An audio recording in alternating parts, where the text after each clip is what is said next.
Good morning. Today we would like to talk about input hypothesis. Our presentation is broken down into 6 parts.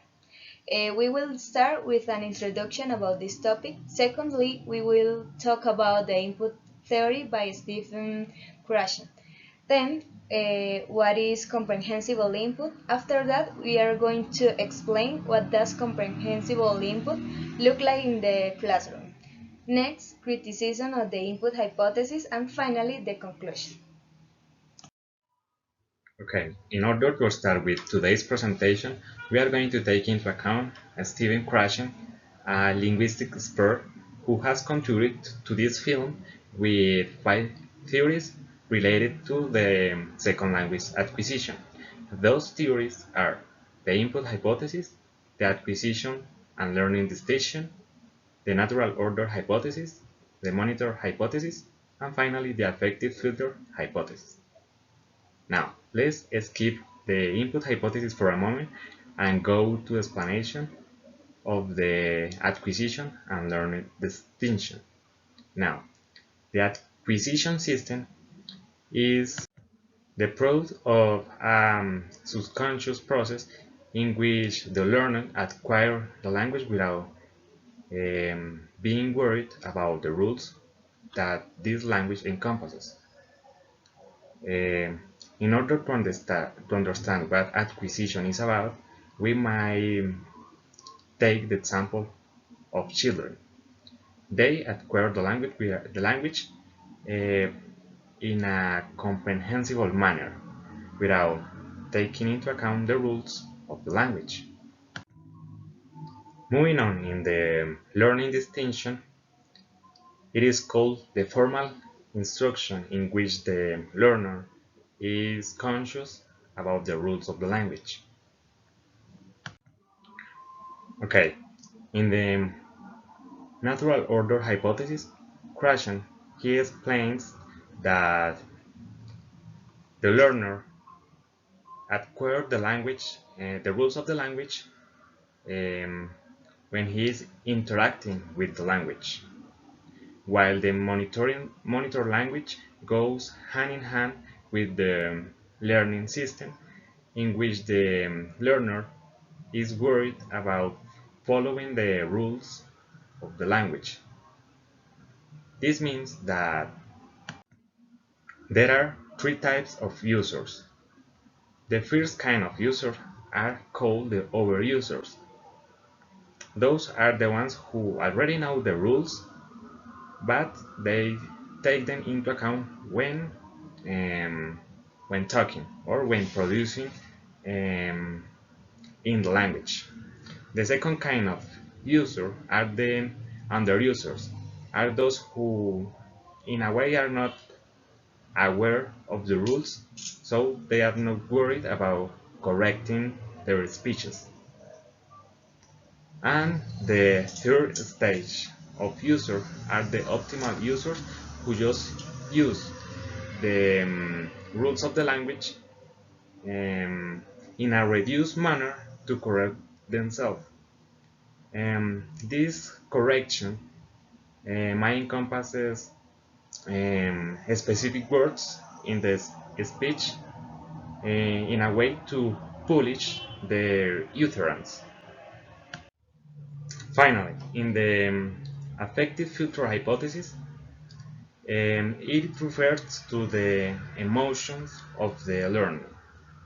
That means that if the learner is self-confident, have a good image of him, and is not afraid of using the language, he would be very equipped when learning that second language. And on the other hand, those who have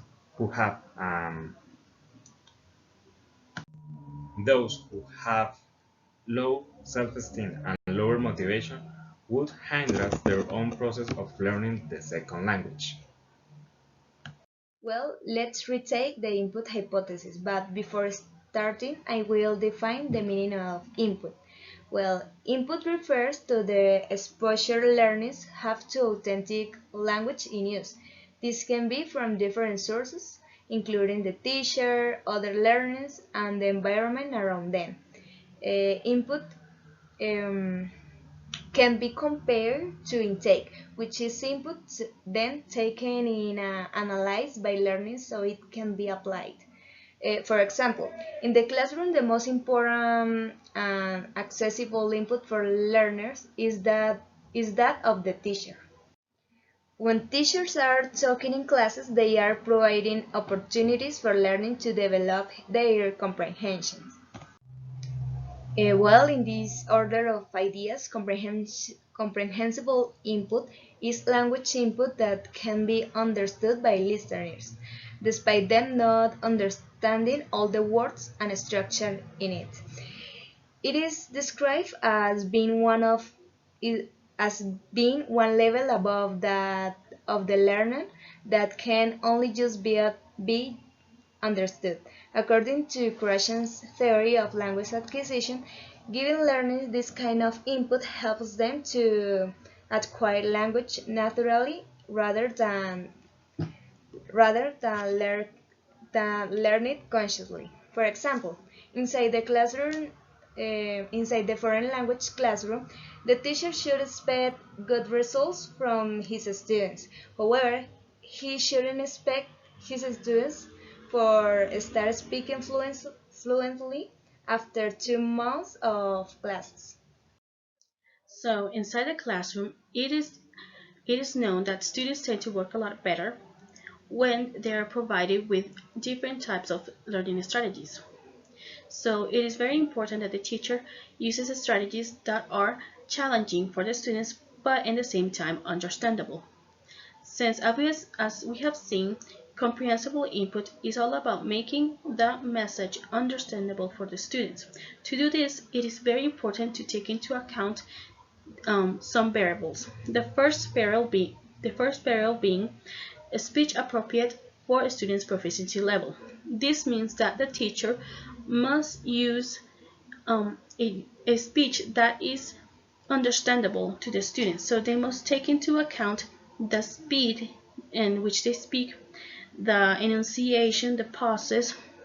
So, um, so this means that the teachers, when they must speak at a lower level of speed when they're teaching beginners, and gradually they will increase that speed, but still using pauses.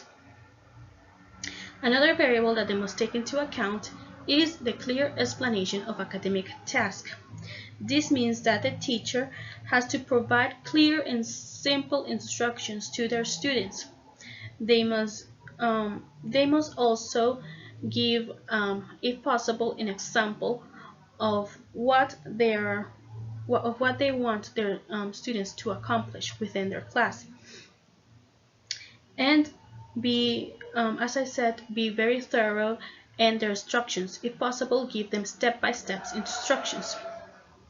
Okay, the next, finally, in the final variable to take into account is using a variety of techniques to make the concept clear. This means that the teacher can use different types of techniques to make their classes more understandable. An example of this can be a teacher showing their students a video with subtitles.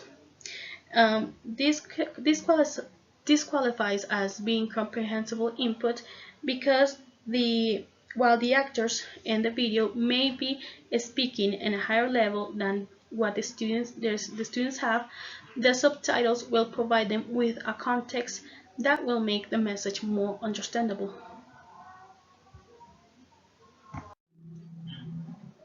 Some experts in the field of second language acquisition and learning have actually questioned and critiqued Krashen's input hypothesis. Their first critique being that Krashen actually assumes that native speakers will be cooperative and willing to carry out simplified and slow speeches with beginners. The second complaint that the experts have is that Krashen equates child language acquisition to second language learning, in stating that children and teen adults do not approach the a language in the same way, when in fact they do not. And they have also complained about the fact that when a child is learning their maternal language, they tend to overgeneralize and make mistakes that adults often do not correct, since this can affect the child's um, willingness to um, to be to be corrected. And however, when an adult makes a mistake, these experts say that it is necessary for the adults to be corrected and giving feedback, because if they are not corrected, these mistakes will then lead to fossilization, or the adults will make a habit of these mistakes.